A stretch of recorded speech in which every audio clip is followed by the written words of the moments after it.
Hi, welcome to our channel where we share the most intriguing stories.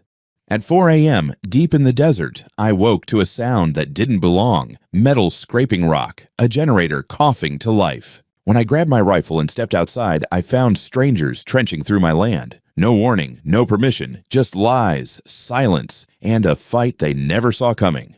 I woke up to the kind of noise that doesn't belong in the desert at 4 in the morning. A low, rhythmic clank, like metal against rock. My house sits far enough from the nearest neighbor that if I hear anything before dawn, it's either wildlife or trouble. And this wasn't wildlife. Still half asleep, I sat up in bed, listening.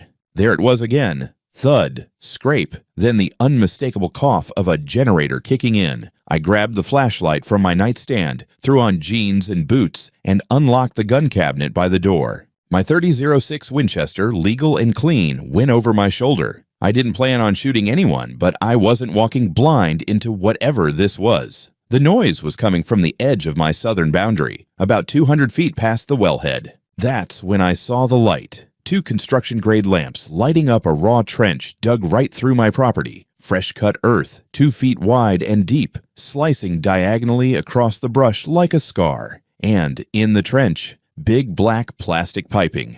Water line. There were 3 of them. 2 guys in orange vests and one standing over a generator drinking coffee like this was just another Tuesday. None of them noticed me until I got within 30 feet. That's when one finally turned, squinting under the beam of my flashlight. "Whoa, hey there, sir," he said, hands up like he was greeting a skittish dog. "Just routine maintenance." I kept my distance, racking the flashlight slowly along the trench. "Routine maintenance on whose property?" "We're here under municipal contract," the second one chimed in. "Temporary water routing." "All approved, sir. You don't have to worry." I tilted my head. "Got paperwork on that?" They exchanged a look. "It's with the supervisor." "Where's the supervisor?" They both turned toward the man with the coffee. He just smiled. "We're not trying to cause a problem, sir. The HOA submitted the work order. We're just following instructions." HOA. Of course. That would be Karen Godfrey's HOA, the same pack of over-manicured vampires building their precious eco-spa on the other side of the arroyo. The same Karen who tried to get me to voluntarily contribute to their landscaping fund 2 years ago, even though I'm not, never was, and never will be a part of their concrete cult. I raised the flashlight higher. "Turn off the generator, now!" and step back from the trench. They hesitated, but I guess a man with a rifle and zero tolerance for bull made an impression. They killed the lights. Then I pulled out my phone and called the police. 15 minutes later, I saw headlights bouncing up my driveway. 2 deputies stepped out, Falls and Rivera. I'd dealt with them before during a cattle rustling case 6 years back. Seemed all right then, but tonight, Falls walked up and took one look at the trench before grinning. "Damn, John, did you build yourself a moat?" "Someone's digging through my land without permission," I said flatly. "I want this documented." Rivera crouched over the trench, whistling through his teeth. "Looks like water pipe.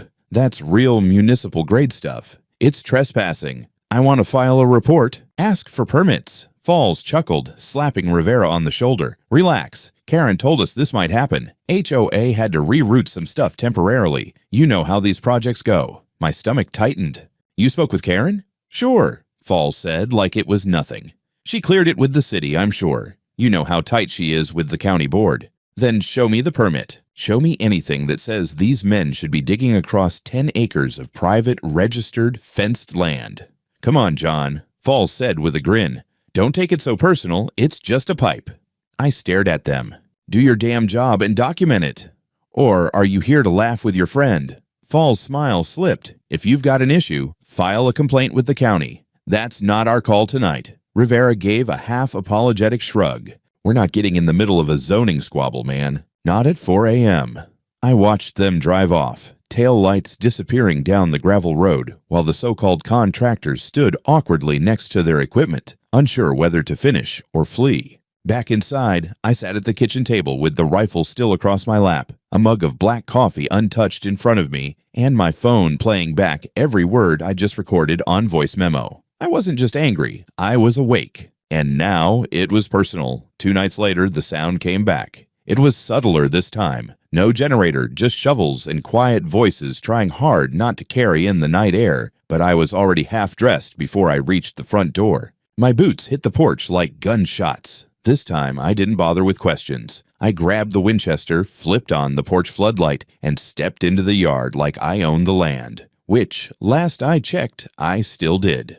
The moment they saw me, all motion stopped. 3 men, one in a reflective vest, 2 in plain work shirts. One had a pickaxe halfway to the ground. He froze like I'd pointed a rattlesnake at his face. "You were told," I said calmly, "that no one sets foot on this land again." The guy with the vest opened his mouth like he was about to give the same song and dance, but I cut him off by chambering a round with a loud metallic clack.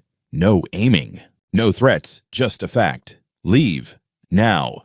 They looked at each other. One dropped his gloves. The others turned and made for their trucks in a rush. I stood still, breathing slow, barrel down, keeping my eyes on them until their tires spun out of my gravel and vanished down the road. The trench they'd started digging again ran about 12 feet further than before. I stood there for a minute in silence, then walked the new damage, quietly counting the cost in topsoil and native plants I'd cultivated myself. They hadn't just trespassed, they were crawling through my land like termites, hoping I'd roll over. Not tonight. I walked back to the house and hadn't even taken the rifle off my shoulder when I saw blue and red lights flash across the inside wall.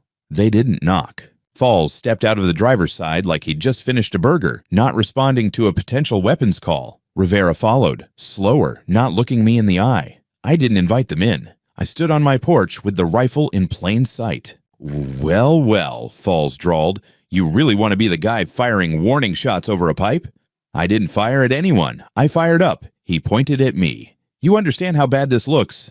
We got a call that you brandished a weapon and scared off licensed contractors. That's a felony if they press it." "You got a call from who, exactly?" Rivera shifted uncomfortably. I walked down one step, pulled a folded sheet of paper from my back pocket, and held it out. "This is a temporary restraining order from Judge Martinez, filed yesterday. It explicitly prohibits any construction or installation activity on my land until a court review is complete." Falls took it, glancing over the first paragraph before handing it off to Rivera like it burned. "Where did you get this?" "My lawyer. You remember him, Daniel Hunter. He was copied on the original complaint I filed last week. And unlike your friend Karen, he doesn't make things up." Falls sucked at his teeth, visibly annoyed. Rivera looked up from the paper. "It's legit." "Damn right it is," I said. "So unless you're here to arrest the trespassers, I suggest you read that paragraph about enforcement and liability for local authorities." Falls took a step forward. "Why don't you come down to the station, talk this through with us? Be easier than yelling on your porch." "Not interested." "You sure?"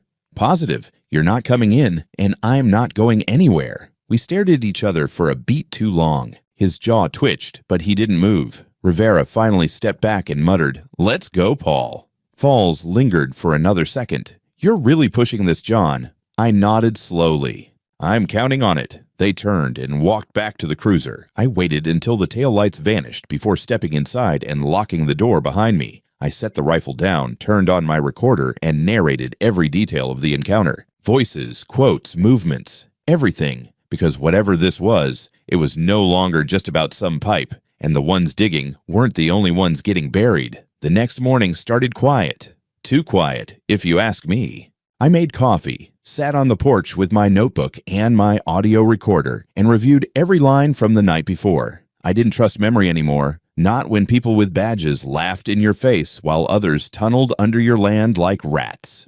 By 10, the quiet broke. An envelope arrived, no postage, just folded under a rock at the gate like some mafia threat in a cowboy film. Inside, a friendly notice from the HOA. Not official letterhead, just a smug little Word doc that read, "Mr. Clay, while we respect your concerns, we believe your recent behavior constitutes a threat to public safety and cooperative relations between neighboring entities. If you're willing to withdraw your filings and allow completion of essential infrastructure work, we are prepared to discuss a goodwill settlement. Please consider avoiding unnecessary escalation. Respectfully, KG." They really thought I'd fold over a Word document in a passive-aggressive threat. I laughed. I needed that laugh. By noon, a white SUV showed up. Guy in khakis, aviators, clipboard in hand. I knew the type. HOA consultant PR rapper. He rang the bell, and I let him speak into the camera doorbell without opening. Mr. Clay, I'm here just to mediate. You're making this into something much bigger than it needs to be. Let's talk man to man. No lawyers. You're on private property, I replied. You've got 10 seconds to leave before I call the sheriff. The real one.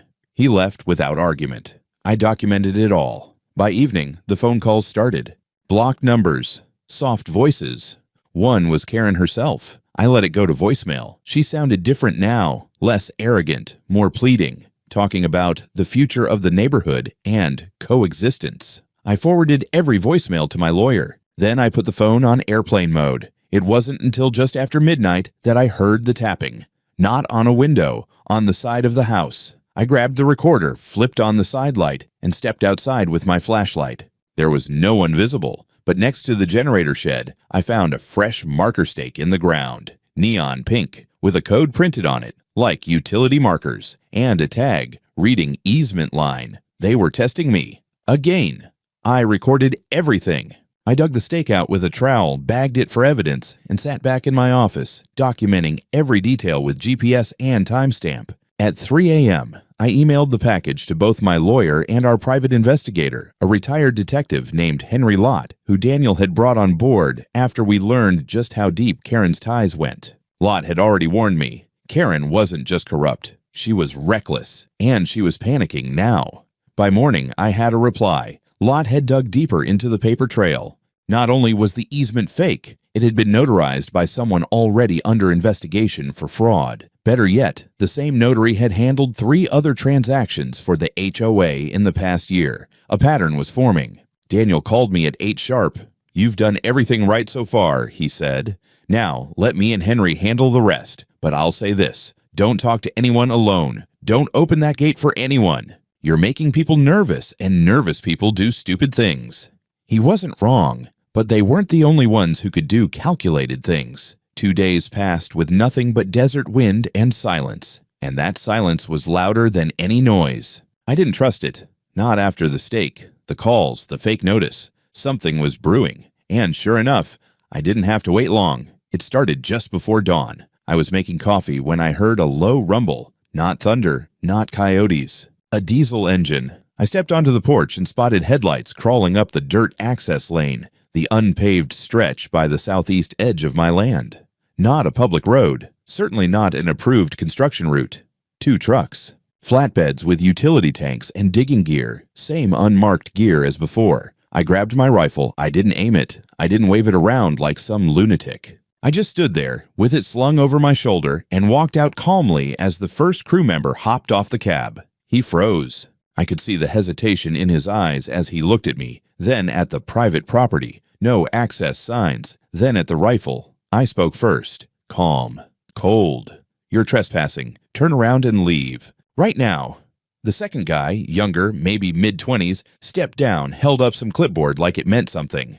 "We got authorization from the city." "No, you didn't," I said, and pulled a folded paper from my back pocket. "This is a court-issued injunction. You lay one finger on my land, and you're in violation of a legal order. You dig so much as a boot heel into this dirt, and I will have you both arrested for criminal trespass and contempt." They didn't even argue. They climbed back into the truck, reversed slowly down the slope, and took off. An hour later, I got the visit I was expecting, but hoping wouldn't come. The same patrol car as before, Officers Falls and Rivera. I didn't wait for them to knock. I met them at the gate, holding the same injunction copy. "Back again?" I asked. Officer Falls looked irritated. "We had a report that you threatened contractors with a firearm. I warned trespassers with a legal weapon on my land. I also have a court injunction prohibiting all activity pending resolution of the fraud investigation. You want to see it again?" I handed them the document. Rivera read it, then glanced at Falls. They didn't look happy. Falls handed it back. "All right, no need to escalate things, but we'd like to talk. Off the record, come with us downtown just to clear a few things up." "No," I said. "If you have something to ask it here. Otherwise, you can leave. I'm not getting in any vehicle unless there's a warrant or arrest." They hesitated, looked at each other, then without another word, they walked back to their cruiser and drove off.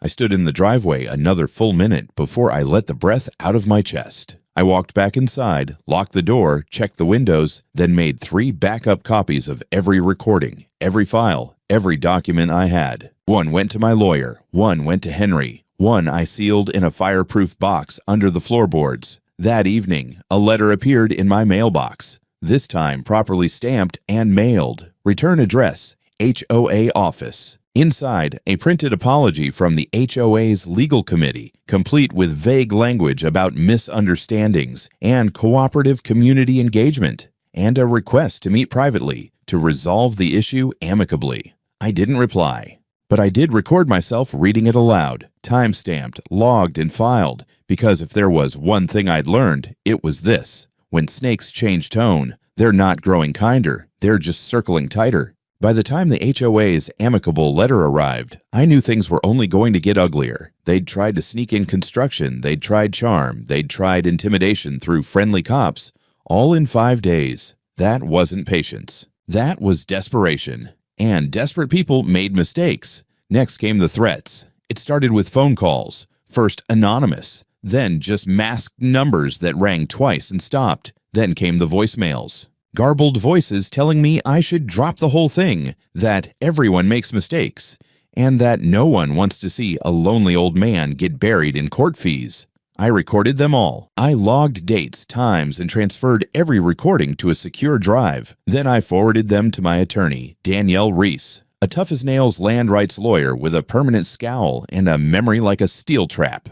"I'll file a protective order first thing in the morning," she said. "But if this keeps up, we go federal. Civil rights, property violations, harassment, all of it." Then came the mail. Letters without return addresses, slipped in at night. One had a dead lizard inside. Another had a cartoon cut out of a grave with my name on it and the words, "Drop the suit."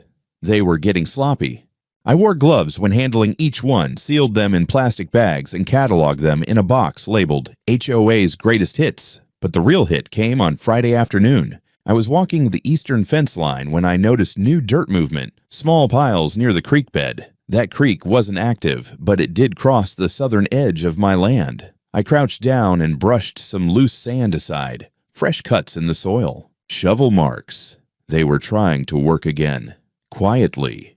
This time without trucks. I followed the signs for 50 yards until I found what I was expecting. A freshly buried pipe, less than 6 inches under the soil. Sloppy job. Not industrial, hand-dug. Like they sent in a small team overnight, probably trying to finish before the injunction hearing next week. That night, I sat in my office, lights out, listening.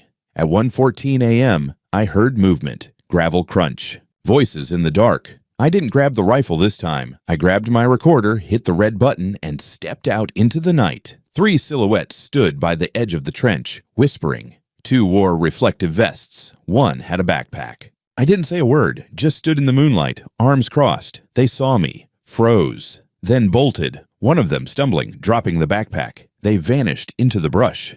I didn't chase. I picked up the bag. Inside, a bundled roll of maps, 2 pairs of gloves, and a small notebook labeled Alt Line S. I handed everything over to Henry the next day, the private investigator Danielle had brought in, retired homicide detective. Didn't talk much, but his eyes missed nothing. He reviewed everything. The maps, the recordings, the threats, even the soil. Then he looked me straight in the eye. They're panicking. And when people like Karen panic, they lash out, or they try to settle. But not because it's right, because they're scared you're about to blow the whole thing open. I didn't smile. I didn't nod. I just opened a fresh folder, labeled it Phase 2, and got to work. By Tuesday morning, my property looked less like a quiet ranch and more like a war zone disguised as a pasture. Every morning, I'd do the same routine. Check the fence lines, inspect the trench, look for new disturbances in the dirt, listen for engines. Then I'd review the audio logs from the night before, catalog any threats, and send the materials to Danielle and Henry. At this point, I was no longer reacting. I was documenting, and I knew something was coming. I could feel it. It happened that afternoon. A brand new white SUV pulled into my drive, nice and slow, like they wanted to be invited. Out stepped Karen Godfrey herself. She wore a tailored beige suit and sunglasses that probably cost more than my truck. 2 younger men followed her. One of them I recognized from earlier footage, the one who dropped the backpack. I didn't walk to the gate. I didn't wave. I just stood on my porch, arms crossed, hey, tucked inside my waistband. Karen called out in her sweetest voice, the kind you reserve for funerals and courtrooms. Mr. Clay, Jonathan, can we talk like civilized people? I didn't answer. I just held up my phone and tapped the screen, recording. She hesitated, then smiled like she was trying to hide a grimace. She began with pleasantries. We've had some confusion, some paperwork issues, miscommunications. Her voice was syrupy. We're willing to come to an arrangement. Let's say a settlement. The man next to her opened a folder, pulled out a document. We are prepared to offer you compensation for temporary utility easement, $50,000, and we'll reseed the land after completion. You won't even know we were there. I stared at them for a long moment, then took a single step forward. You've already been here, without permission. You've already lied, dug trenches, falsified documents. You've trespassed, damaged my land, and threatened me. Karen blinked, then spoke slowly, deliberately. Jonathan, there are ways to resolve this quietly. If you proceed, the association will pursue damages. Defamation. You could lose everything. That's when I lost my patience. I walked down from the porch, looked Karen dead in the eye, and said, You already tried that. And your fake cop friends, they won't be laughing in court. Then I handed her a copy of the temporary injunction issued that morning by the state judge, barring all construction or utility-related activity within the boundaries of my property until full investigation concludes. She took it with trembling fingers. Read it. Said nothing. I turned and walked back into my house. By evening, Danielle called. They tried filing an emergency counter-motion to vacate the injunction, she said. Judge denied it within an hour. The documents you submitted sealed it. That night, they didn't come back. No trucks, no workers, no SUVs. Instead, around 11 p.m., I heard footsteps at my back fence. Slow, deliberate.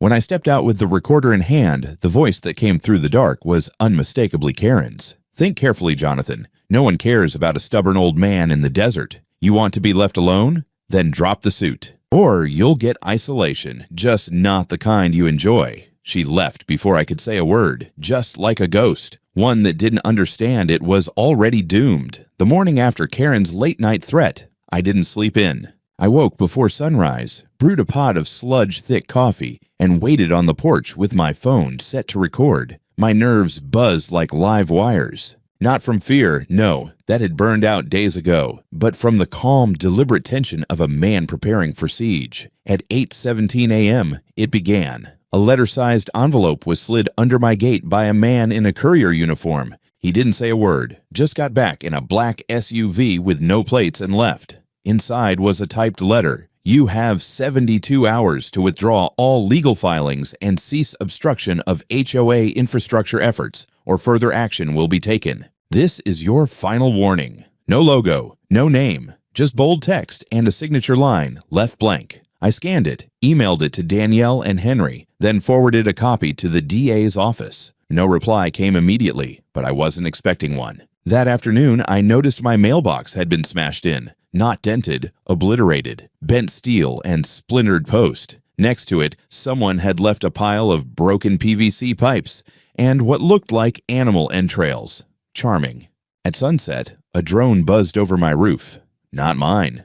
I didn't own one. It hovered above the porch like it was watching me, then zipped away when I pointed my shotgun at it. I recorded the whole thing. It wasn't paranoia anymore. They were escalating. I reached out to Henry, who offered a quiet suggestion. Get out of the house for a few days. Go off-grid, let them sweat. So I drove into the hills that night, slept in my truck with my dog and my recorder, left decoys at home, lights on, truck in the drive. But when I returned the next morning, everything was untouched. Then the voicemail came, Karen's voice smooth as always. Jonathan, I understand this has gotten out of hand. Let's meet. Just talk. No lawyers, just you and me. Maybe we can fix this before more damage is done. That was when I knew she was scared. And people like her, they don't get scared unless something's coming they can't stop. That night, I set a few traps of my own. Not the spring-loaded kind, no. Just signs, motion detectors, and a hidden recorder in the oak tree near the trench. I wasn't aiming to catch them red-handed. I wanted to catch them planning it. It was just past midnight when I got what I'd been waiting for. The audio recorder in the oak tree crackled to life with voices. Low, hushed, but clear. I sat in my kitchen, headphones on, scribbling notes as the words came through. We start at the fence line. Dig south. The survey pins were moved weeks ago. Nobody'll question it. The judge's order only applies to his parcel. If we angle it right, it's technically a public easement. The voice wasn't Karen's. It belonged to a man, likely one of the contractors I'd seen on my land. A second voice chimed in, laughing. And if the old man tries anything, we just say we thought it was HOA property.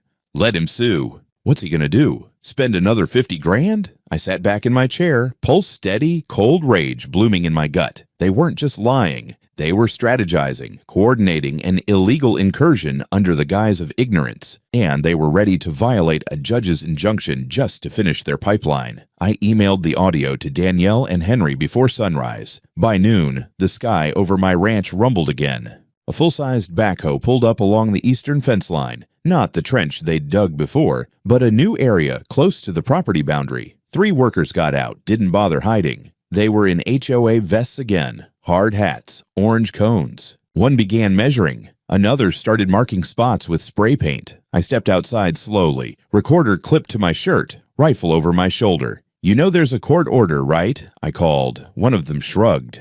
"This isn't your land, old man. Check the county plat. HOA owns to the arroyo." I smiled without warmth. "I am the county plat, you idiot." That's when a 4th man walked out from the truck. Officer Rivera. He looked at the scene, then turned to me.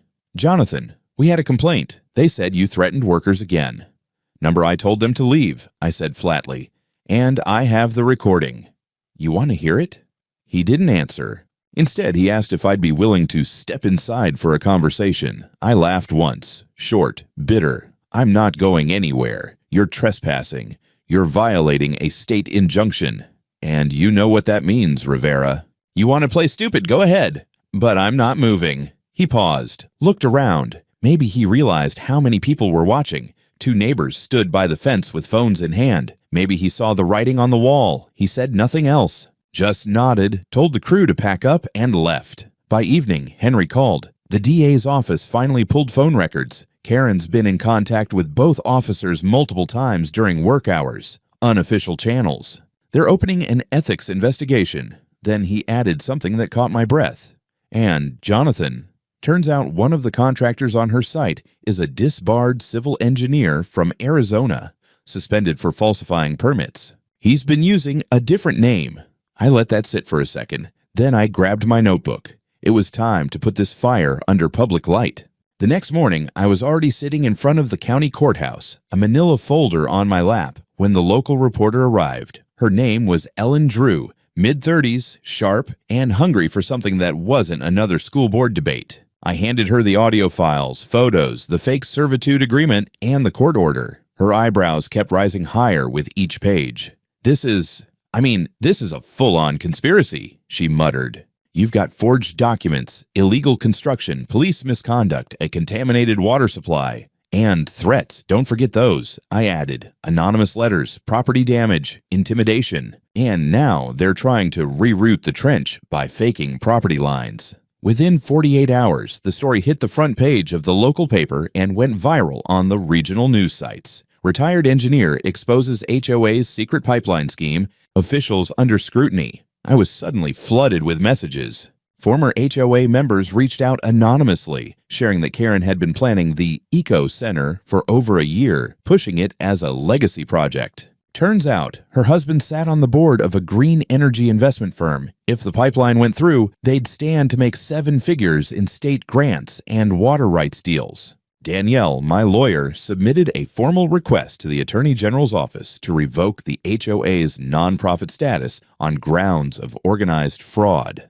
Then came the knock, but not the sheriff. This time, it was 2 investigators from the State Department of Environmental Quality, plus a third from the New Mexico office of the Inspector General. They spent 6 hours combing over the trench, the piping, and the water testing logs. When they were done, one of them said, almost quietly, "This is going to cause real problems. They tapped into an aquifer without proper filtration. There's chlorine residue in your soil and traces of backflow into your well. My fists clenched so tight I thought I'd split the bones. That night, Rivera came by again, but he didn't come to threaten. He stood at the fence looking uncomfortable. "I got suspended," he said. "They're pulling all my calls. I'm screwed either way. Just don't drag my family into this, all right?" I didn't answer. I just watched him turn and walk away. The next morning, Karen was arrested. Fraud, document falsification, environmental violations, conspiracy, misuse of authority. She wasn't in cuffs when they took her, but she was in shock. The news vans were already outside the HOA office. Her car got egged. Someone spray-painted "Who's Laughing Now" on the sidewalk in front of her model eco spa. And best of all, the court issued a freeze on all HOA projects, accounts, and permit activity pending the outcome of the case. I sat on my porch with my coffee and watched the sunrise. For the first time in weeks, the ground was quiet, but I knew it wasn't over. Not yet. The courthouse was packed for the preliminary hearing. Karen sat at the defense table, pale and tight-lipped, flanked by her new lawyer. Not the same smug HOA attorney who'd helped her fake the servitude agreement. He'd been arrested, too, 2 days earlier after investigators raided his office and found an entire drawer of notarized blank forms, including 2 with forged signatures, mine included. The judge read off the charges like he was announcing a grocery list: conspiracy to defraud, environmental negligence, falsification of public documents, unlawful construction on private land, abuse of municipal resources, and criminal collusion with public officials. The courtroom murmured when the last one was read. I didn't flinch. Officer Falls and Officer Rivera sat behind her, each with their own legal counsel. They'd been granted immunity in exchange for full cooperation. According to the DA, Rivera had already turned over months of texts and emails between him and Karen, including one where she promised a consulting position on the spa project once he retired. The prosecution argued that the HOA, under Karen's direction, had deliberately used falsified paperwork to mislead inspectors and install infrastructure across private land, fully expecting the property owner, me, to be too isolated or powerless to stop it. They'd underestimated the one thing they hadn't planned for. I was an engineer with 30 years of field experience, and I kept records like it was religion. The ruling came faster than expected. Karen was denied bail due to risk of tampering with evidence and witness intimidation. The state prepared to bring a civil suit to dissolve the HOA entirely. Her eco spa project was already dismantled, pipes dug up, trenches sealed, and permits voided. As for me, the court awarded $950,000 in damages, including environmental remediation, legal expenses, and punitive compensation for the emotional and financial stress. The judge called the HOA's actions a textbook case of arrogance backed by fraudulent bureaucracy. 3 months later, I held an open town meeting in the old Grange Hall just outside town. I stood in front of 100 people, holding up the fake servitude agreement and a photo of the trench they carved through my land. I was told to calm down, I said, to let it go, that it was just a pipe. But let this be a lesson. When someone thinks your land is easier to steal than to ask for, you hold the line. The room erupted in applause. Now, at the edge of my property, where the pipeline once ran, there's a wooden sign in bold white paint. You laughed at me when I warned you. Who's laughing now? And not a single damn pipe left underground.